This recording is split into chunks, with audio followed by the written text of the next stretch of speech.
오늘 말씀 읽겠습니다. 마태복음 21장 23절에서 27절입니다. 예수께서 성전에 들어가 가르치실세 대제사장들과 백성의 장로들이 나와 이르되 내가 무슨 권위로 이런 일을 하느냐 또 누가 이 권위를 주었느냐. 예수께서 대답하시되 나도 한 말을 너희에게 물으리니 너희가 대답하면 나도 무슨 권위로 이런 일을 하는지 이르리라. 요한의 세례가 어디로부터 왔느냐? 하늘로부터냐? 사람으로부터냐? 그들이 서로 의논하여 이르되 만일 하늘로부터라 하면 어찌하여 그를 믿지 아니하였느냐 할 것이요 만일 사람으로부터라 하면 모든 사람이 요한을 선지자로 여기니 백성이 무섭다 하여 예수께 대답하여 이르되 우리가 알지 못하노라 하니 예수께서 이르시되 나도 무슨 권위로 이런 일을 하는지 너희에게 이르지 아니하리라. 아멘. 자, 오늘 이제 이 이야기는 우리가 배경을 다시 한번 더 정리해보면 우리가 지지난주에 했던 이야기를 계속 이어지는 것인데요. 지금은 유대인들의 6월절 절기입니다. 6월절 절기이고 이번 주가 6월절이 이번 주 금요일이 됩니다. 이제 금요일 되고 그날 6월절 날 금요일 날 저녁 때 우리가 알고 있는 것처럼 예수님께서 십자가에 죽으십니다. 그 메시아가 6월절 날 죽는다는 것은 이미 모세 때부터 성경에 많이 예언되어져 있던 것이고 예수님께서도 그 말씀을 많이 하셨고 예수를 증거했던 세례 요한, 즉 침례 요한도 하나님의 어린 양이 바로 저 예수다 이렇게 말함을 해서 메시아의 죽음이 6월절 날 일어난다는 사실은 성경에 많이 예언되어져 있습니다. 참 놀라운 거죠. 이게 정말 사실일까요? 몇천 년 전에 하나님이 말씀하시기를 모세를 통해서 이스라엘 사람들을 출애굽시키면서 그때 6월절을 처음 만드셨고 이와 똑같이 몇천 년 뒤에 내가 나의 아들 예수 그리스도를 이 땅에 보낼 것이고 그가 마치 6월절날 양이 죽었던 것처럼 모든 사람의 죄를 지고 6월절날 죽는다.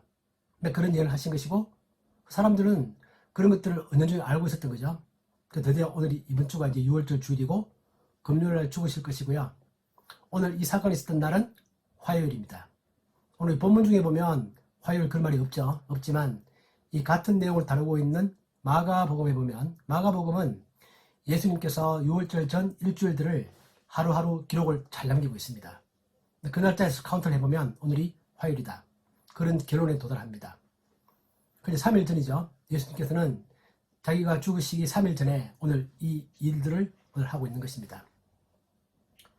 우리가 봤던 것처럼 예수님께서 이 6월절 주간에 첫째 일요일 날은 제일 먼저 나귀를 타시고 예루살렘에 입성을 하시고 그리고 둘째 날에는 그 성전에서 장사하는 사람들을 내어 쫓고 그렇죠. 오늘 세 번째 일월화 오늘 화요일이니까 세 번째 날인 오늘은 성전에서 사람들을 모아놓고 성경을 가르치고 있습니다. 이 성전에서 가르친다는 얘기는 성전 센터에 들어간다 그런 얘기는 아니고요. 성전이 크고 그 주변에 뜰들이 있죠. 그 뜰에서 이제 사람들이 많이 모입니다. 왜냐하면 6월절이 되면 이스라엘의 모든 남자들은 성경에 따라서 무조건 예루살렘으로 와서 성전에서 제사를 드려야 하기 때문에 전 유대의 모든 남자들이 그때 그 주간에 다 모이는 것입니다. 그러니까 엄청난 사람들이 모여 있는 거죠. 우리가 성경을 볼 때 그 성경 속의 세계를 우리가 좀 들어갈 필요가 있습니다. 마치 영화를 보듯이 우리가 그 장면을 상상하면서 그 속에 들어가면 예수님의 이런 대화들이 좀 더 생생하게 느껴집니다. 그래서 한번 상상을 해보시죠. 성전이 있고 그 주변에 뜰들이 있는데 그게 이스라엘 모든 남자들 엄청 많겠죠. 다 모여있고 이미 예수님은 3년 동안 그의 기적을 통해서 또 유명한 말씀을 통해서 사람들에게 많이 알려져 있습니다. 거의 뭐 그 당시에는 그냥 정말 막 센세이션을 일으키고 있는 모든 사람들의 관심이 초점이 맞춰져 있는 그런 사람이었죠. 모여서 말씀을 가르치니까 사람들이 많이 모였겠죠. 그럴 때 그 성전의 관리를 책임지고 있는 대제사장과 장로들이 왔습니다. 그 사람들은 어떤 사람들이냐면 그 성전의 관리를 맡고 있는 산헤드린 공회의라는 게 있는데 그 산헤드린 회의에 모든 그 회의를 주관하는 그런 사람들입니다. 그래서 그 나라 내에서 모든 종교적 문제들, 하나님에 대한 얘기들을 다 결정하고 진행해 나가는 모든 걸 맡고 있는 그런 사람들이죠. 그 사람들이 예수께 왔습니다. 당연히 왔겠죠. 와서 물어봅니다. 질문 있다. 무슨 질문? 그랬더니 이제 도대체 너가 이런 일을 하는 게 무슨 권위로 그렇게 하는 거냐? 너희 권위의 근거가 뭐냐? 첫 번째고 두 번째는 만약에 권위가 있다면 그 권위를 누가 준 거냐라는 것입니다. 이런 질문은 어떻게 보면 당연합니다. 그 사람들은 당연히 그걸 따져야 될 위치에 있는 사람들이고, 과연 저 예수가 정말 하나님이 보낸 메시아인지, 아니면 요즘 우리가 보는 것처럼 정말 이단인지 이상한 사람인지를 나름 판단해야 될 책임을 지고 있는 그런 사람들이죠. 그래서 그런 질문을 던집니다. 그래서 그 사람들은 이런 질문 던지는 것 자체의 내용들은 정당하다고 볼 수 있습니다. 그래서 제도적으로 보면 자기들이 현재 그런 권세를 가지고 있는 거죠. 모든 그 종교적 문제를 결정할 수 있는 권세를 가지고 있습니다. 문제는 뭐냐면 그들의 마음 가운데 그걸 물어보는 질문의 의도가 솔직하고 정직하고 객관적인 것이냐 하는 것입니다. 정말 그들이 예수가 정말 메시아인가? 그게 정말 난 궁금하다. 정말 너희 권위가 뭐냐? 권위의 근거가 뭐냐? 그걸 물어보고 정말 자기들이 볼 때 메시아가 맞다고 판단한다면 나는 받아들일 것이고, 그렇지 않다면 우리는 너를 배척하겠다. 이런 중립적 입장에서 그런 질문을 한다면 좋은 질문이고 당연히 해야 될 질문입니다. 그러나 그들은 그때 나올 때 그런 동기로 나오지 않았다라는 것입니다.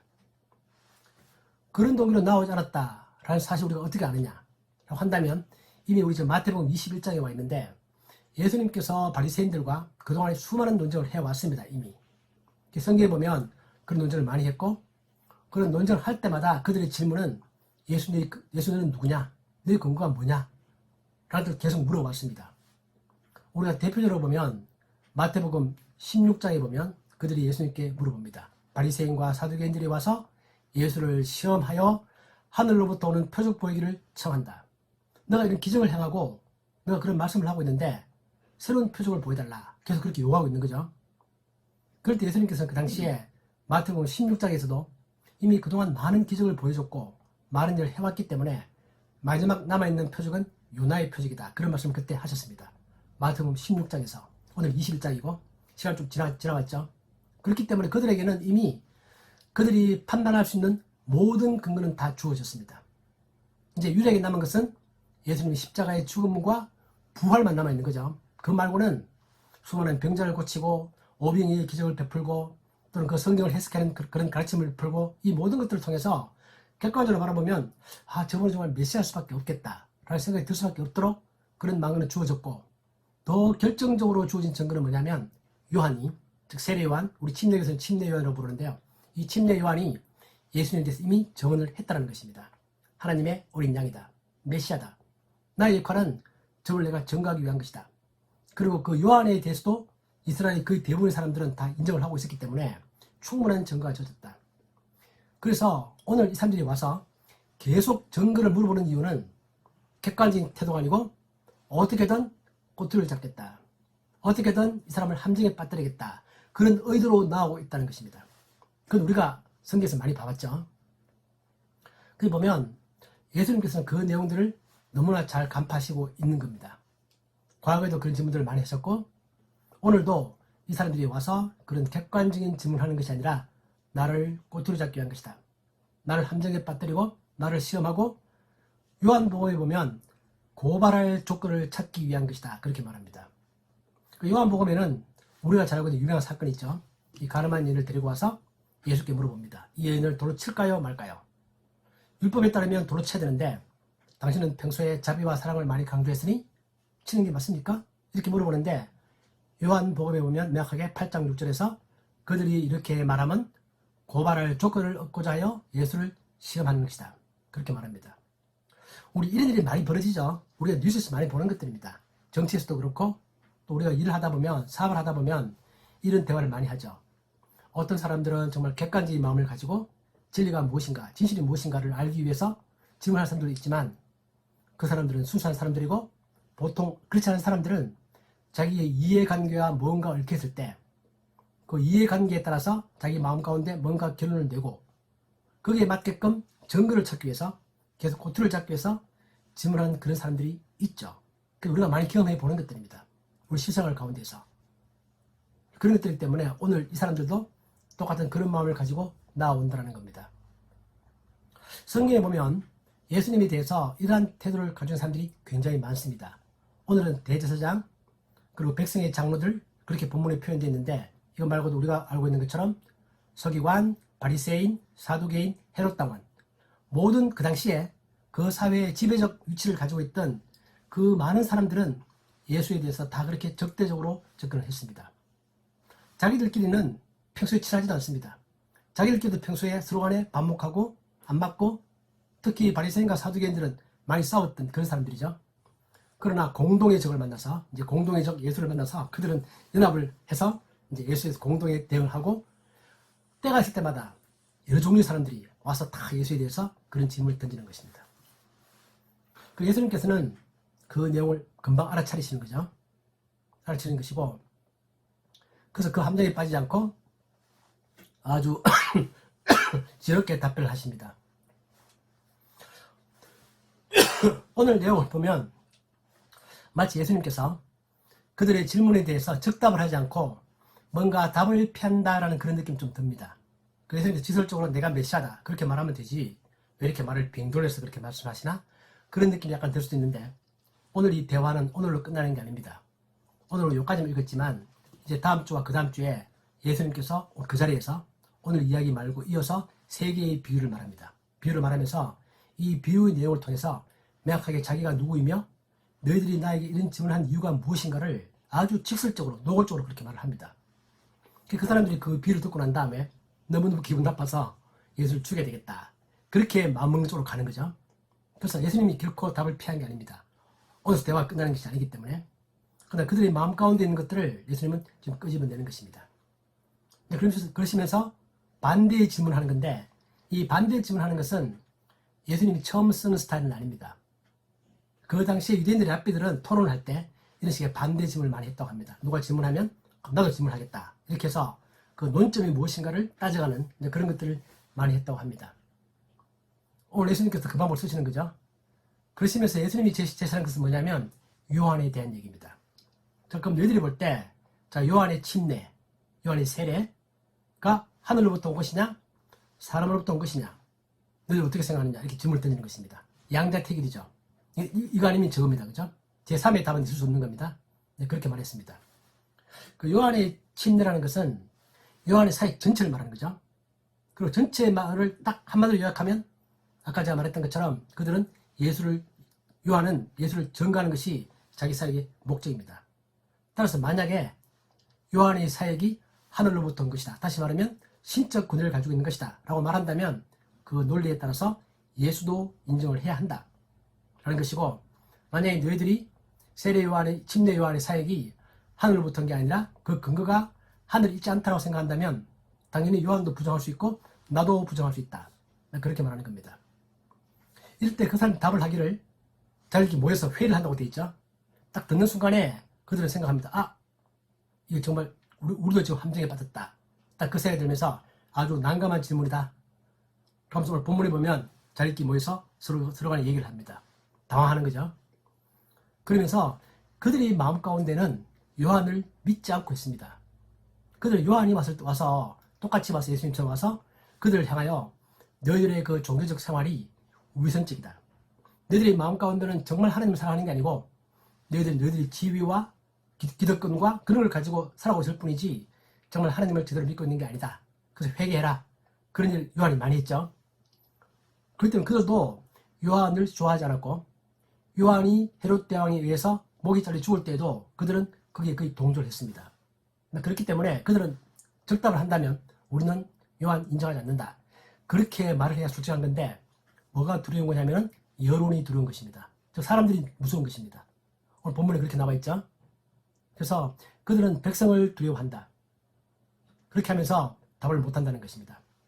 이 백성을 두려워한다는 말이 오늘 본문의 마태복음에서는 그냥 백성을 두려워한다 그렇게만 되어 있지만, 오늘 백성이 무섭다 그렇게 되어 있지만, 같은 내용을 다루고 있는 그 누가복음에 보면 이렇게 되어 있습니다. 만일 사람으로부터라 하면 백성이 요한을 선지자로 인정하니 그들이 다 우리를 돌로 칠 것이라 하고, 그런 걱정을 하는 것입니다. 저 백성들은 요한을 다 인정하고 있다. 이때는 이미 요한은 죽었습니다. 죽었기 때문에 더 이상 새로운 사역이 없는 것이고, 죽은 사람에 대해서 평가는 확실한 것이고, 그 백성들은 다 요한을 인정하고 있는데 자기들이 요한을 인정하지 못한다, 그렇게 말하면 백성들이 자기들을 돌로 칠 것이다, 그런 엄청난 두려움에 사로잡히는 거죠. 그래서 그들은 답을 하지 않습니다. 모르겠다, 그렇게 답을 합니다. 모른다는 게 말이 안 되는 것은 뭐냐면, 그들은 아까 제가 말했던 것처럼 그 나라의 종교 지도자들이고 사내들인 회의를 운영하고 있는 그런 사람들입니다. 그 사람들은 그 나라에 일어나고 있는 모든 종교적 문제에 대해서 결정하고 판단하고 그걸 관리해야 될 책임 있는 최고 의사결정권자들입니다. 그들은 같은 부터 간에 결정을 해야 합니다. 요한이 우리가 사역은 인정하겠다, 못하겠다. 좌우 중에 하나지 모르겠다는 답은 성립하지 않습니다. 그들의 직무태만이죠. 직무태만이고 비겁한 것입니다. 모르겠다. 그렇게 답을 하는 것입니다. 무서워서. 자기 마음과 다르게 거짓말을 하는 거죠. 따라서 예수님께서도 그렇다면 나도 답을 하지 않겠다. 그러는 것입니다. 왜냐하면 그것은 너희들이 솔직한 마음을 가지고 나에게 물어본다면 나도 솔직한 답을 할 것인데 너희들이 지금 그렇게 거짓말을 하면서 의도를 가지고 나에게 그런 질문을 던지니 너희들은 내 답을 들을 자격이 없다. 오늘 여기까지 딱 말씀하시는 거죠. 그리고 이제 다음 주에 보면 이어서 세 개의 비유가 나오면서 정답을 말씀하십니다. 그게 오늘 사건의 배경입니다. 저는 이런 걸 보면서 제가 보통 예수님을 참 멋있다고 생각할 때가 여러 번 있는데 저번에 한번 말씀드렸던 것처럼 우리 포도원 품꾼의 비유를 할 때 제가 그때 말씀을 드렸죠.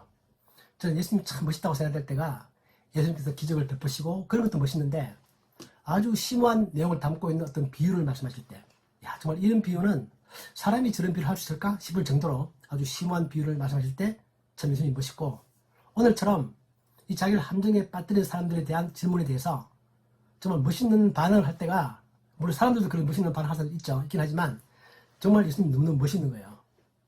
근데 그러면서 또 떠오르는 생각은 솔로몬의 재판 같은 게 떠오릅니다. 우리가 잘 알고 있는 솔로몬의 재판이 있죠. 어떤 두 여자가 아기를 낳았는데 한 명이 자기에게 먼저 죽어서 다른 여자의 아기를 자기 아기로 주장한다. 그래서 아무도 본 사람이 없기 때문에 누구도 알 수 없다 그거를. 요즘 같으면 유전자 검사하면 되는데 그때는 그런 게 없었기 때문에 솔로몬 왕이 왔다. 솔로몬 왕이 칼로 발을 잘라서 줘라. 각각 반 줘라. 그런 얘기 함으로 해서 그 엄마들이 심리를 타고 들어오는 거죠. 솔로몬은. 그 1,000원만 원 절대 내가 아이를 빼앗길지언정 저 아이를 죽일 수는 없다 생각하는 것이고 가짜 엄마는 잘라라. 그런 것이죠. 그걸 보면서 아기 엄마가 진짜 누구인가를 판별했던 그 솔로몬의 지혜처럼 예수님도 그런 말씀을 하십니다. 솔로몬보다 더 지혜로운 사람이 여기 있다. 마태복음 12장에 그런 말씀하시죠. 예수님은 정말 지혜의 화신이다 라고 생각될 정도로 그런 것들을 그렇게 잘 정리하십니다. 그러시면서 우리가 마태복음을 보면 마태복음에 나오는 예수님의 말씀들의 거의 대부분은 그 당시의 종교 지도자들하고 논쟁하는 내용들로 많이 구성되어 있습니다. 우리가 이제 불과 날짜로 치면은 3일밖에 남지 않았지만 6월절 예수님 돌아가실 때까지 이 3일 동안에 엄청난 말씀을 많이 하시는데 그 내용들을 보면 그 바리새인들과 논쟁하는 이야기들 또 그리고 자기 제자들에게 가르치는 이야기들 이런 것들이 마태복음 21장부터 25장까지 4번의 장에 걸쳐서 아주 자세하게 많이 기록되어 있습니다. 제가 한번 소개를 드렸지만 그 논쟁자 그리스도 그런 책이 있죠. 이 책인데요. 이 책인데 이런 책이 있는데 존 스타트 목사님이 쓰셨는데 거기 보면 예수님의 말씀하신 내용들의 거의 대부분은 논쟁하는 것들이다. 뭐에 대해서 논쟁하는 거죠? 참된 기독교가 무엇인가?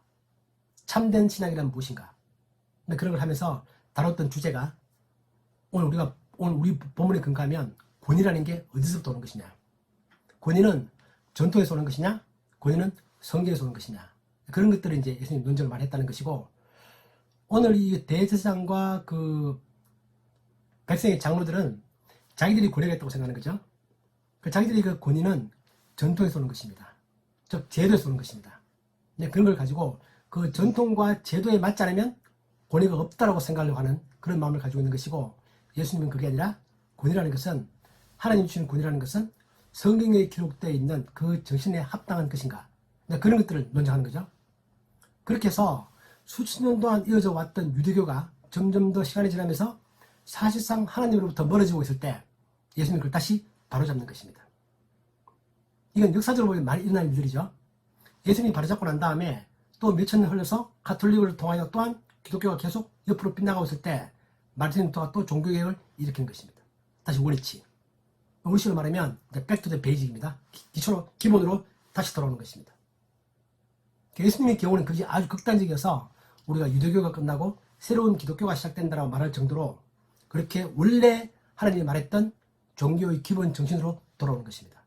사람들은 신기하게도 시간이 지나가면서 자기들이 뭔가 전통을 만들어가고 제도를 만들어가고 그렇게 하면서 그 제도와 전통에 더 자기들의 마음이 빼앗기고 그쪽으로 좀 더 흘러가면서 진짜 하나님이 무엇을 말씀하시는가 보다도 자기들의 입장이 더 중요해지고 자기들의 체면이 더 중요해지고 자기들의 이해관계가 더 중요해지는 쪽으로 사람들이 자꾸 간다는 것입니다. 그럴 때 그것을 바로잡는 것, 그것이 종교개혁이고 오늘 예수님께서 신약에서 그 당시에 바리새인과 사두개인들과 주로 많이 논쟁을 펼쳤던 것들은 바로 그런 것들입니다. 저는 이 본문을 통해서 두 가지 교훈을 좀 도출하고 싶습니다. 첫 번째 하나는 우리가 한번 바리새인과 사두개인과 대제사장의 입장에 한번 되어보자. 우리도 똑같을 수 있습니다. 우리도 어떤 문제가 부닥쳤을 때 저게 진실이 무엇인가, 저게 사실이 무엇인가, 그런 것들을 나의 입장을 다 내려놓고 객관적으로 솔직한 마음을 가지고 접근할 수 있는가라는 겁니다. 우린 경험해보면 말은 쉽지만 그게 쉽지 않다는 것을 압니다. 저도 무슨 논쟁에 들어가면 대문 드는 생각이 이게 저쪽으로 길어온다면 저게 나에게 유리할까 불리할까? 그런 생각이 본능적으로 들어옵니다. 그래서 나한테 유리한 쪽으로 하나님이 저것을 몰고 가고 싶은 그런 생각이 들죠. 그 사람들이 인지상정입니다. 그렇지만 그것이 정도를 넘어가면 안 된다는 것입니다. 오늘 바리새인과 사두개인들과 그리고 대제사장, 백성의 장로들은 그 정도를 넘어가는 것입니다. 그래서 우리는 오늘에 나와있던 이 대제사장과 백성의 장로들을 보면서 우리는 정말 저러면 안 되겠다. 우리 새로운 사실을 받을 때 그거는 옳고 그름의 문제도 있는데 우리가 요즘 겪고 있는 코로나로 인한 환경의 변화들, 세상은 정말 많이 변하죠. 이 모든 변하는 것들을 바라볼 때 저것이 나에게 유리하냐 불리하냐를 떠나서 정말 무엇이 옳은 것이지, 무엇이 올바른 방향이지, 그런 객관성을 유지하려는 노력을 열심히 해야 한다. 그래야지 그 객관성을 유지하는 가운데서 그 속에 하나님의 메시지가 있고 하나님이 이끌어가는 방향이 있다는 것입니다. 그걸 우리가 캐치해야 되고 거기에 맞춰 살아갈 때 정말 우리가 궁극적으로 옳은 길로 가기도 하지만 실제 우리의 현실적인 삶도 잘 풀립니다. 그 성경이 말하고 있는 바죠. 우리가 큰 흐름을 잘 이해하고 그 큰 흐름을 잘 따라가면 아주 작은 것들은 자연스럽게 풀리는 경우가 많다라는 것처럼 어떤 새로운 사실을 맞이할 때 내가 비록 그것이 내 이해관계에 조금 부정적인 영향을 미친다 할지라도 내가 허용하는 범위 내에서 최대한 나는 객관적인 마음을 지키려고 노력하는 그런 사람이 되어야 하겠다. 그런 사람은 정말 멋있는 사람이죠. 또 두 번째, 예수님 입장에 대보면 제가 반대의 경우가 될 수 있습니다. 제가 은행에서 일할 때 부당한 직을 받고 제가 억울한 누명을 쓰고 억울한 오해를 받을 경우가 생기죠. 누구나 다 그런 경우가 생깁니다. 그럴 때 우리가 어떻게 행동해야 되지? 나는 순수한 마음을 지키고 싶은데 그러니까 저들의 의도가 눈에 보이고 저들의 의도를 갖다가는 내가 정말 벌을 받는 걸 둘째 문제 치고 억울하다. 이게 정말 진실이 아닌데 그럴 경우에 우리가 어떻게 답을 할 것인가? 지혜로워야 되는 거죠.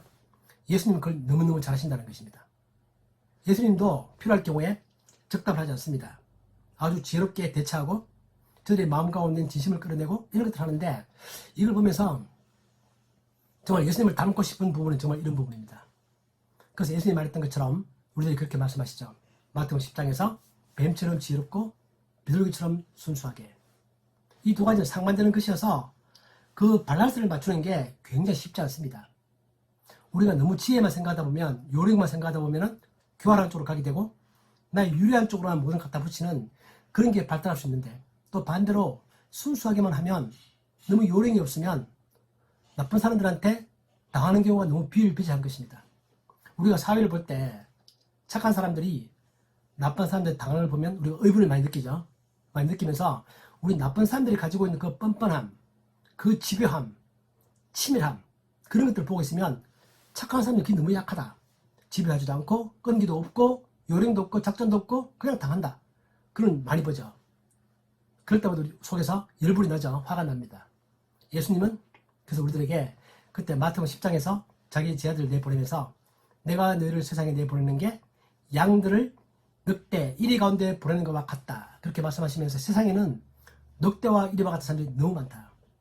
너희들은 그 가운데 살아가면서 그들의 요령에 속아서 너희들도 교활해지면 안 되고 순수함을 계속 지켜야 되고 그러면서 동시에 또 지혜로워서 그런 함정에 쉽게 빠지지 않는 그런 사람이 되기를 예수님은 그렇게 말씀하셨고, 하나님은 우리들이 이 땅에 살아가면서 그런 사람으로 살아가기를 원하신다는 겁니다.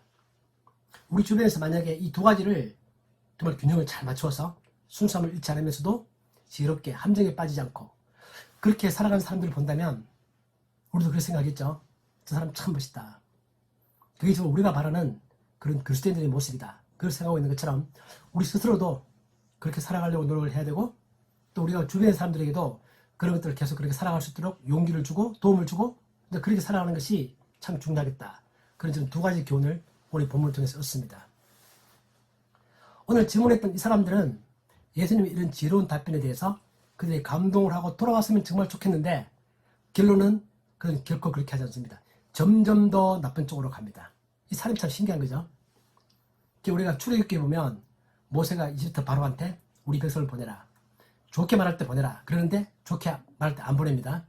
점점 더 나쁜 쪽으로 가서 결국은 이집트 왕의 장자를 포함해서 모든 이집트 사람들의 장자가 다 죽을 때까지, 아주 그냥 쉽게 말하면 끝장이 날 때까지 그들은 끝까지 나쁜 길로 간다는 것입니다. 그건 하나님 이미 알고 있는 거죠. 오늘 예수님을 대하는 대제사장, 백성의 장로들과 사두개인 바리새인 똑같습니다. 그들 끝까지 가고 결국은 마지막에는 어떻게 하면 예수를 죽일까, 그 생각밖에 안 드는 거지, 저 예수의 말이 정말일까, 그렇게 받아들일 마음을 갖지 않는다는 것입니다. 물론 모든 사람이 그렇다는 것은 아닙니다. 그 중에서도 우리가 알고 있는 것처럼 니고데모라든지 아리마디 요셉, 그런 사람들은 예수를 영접합니다.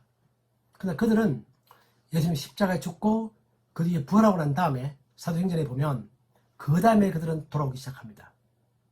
그렇지만 그 사람들은 사도행전에 보면 예수님이 죽고 부활하고 난 다음에 베드로가 복음을 전할 때 똑같은 질문을 사도행전에 보면 베드로에게 던집니다.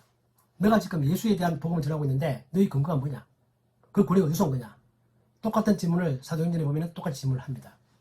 그처럼 그들은 그런 마음의 태도가 쉽게 바뀌지 않습니다. 그러나 또 사도행전에 보면 예수님이 죽음과 부활 이후에 그들은 많이 돌아오죠. 정말 우리가 그랬구나. 바울도 똑같은 사람이었죠. 예수를 정말 미워했는데 다시 돌아왔던 것처럼 하나님의 역사는 그렇게 흘러가는 것입니다. 우리가 이런 걸 보면서 우리 현실적인 삶을 바라보면 우리 아까 제가 말했던 것처럼 두 가지 교훈들, 첫 번째, 나 자신부터 내가 새로운 사실을 받을 때 객관적이고 솔직하고 그런 마음을 가지고 그 사실을 바라보자.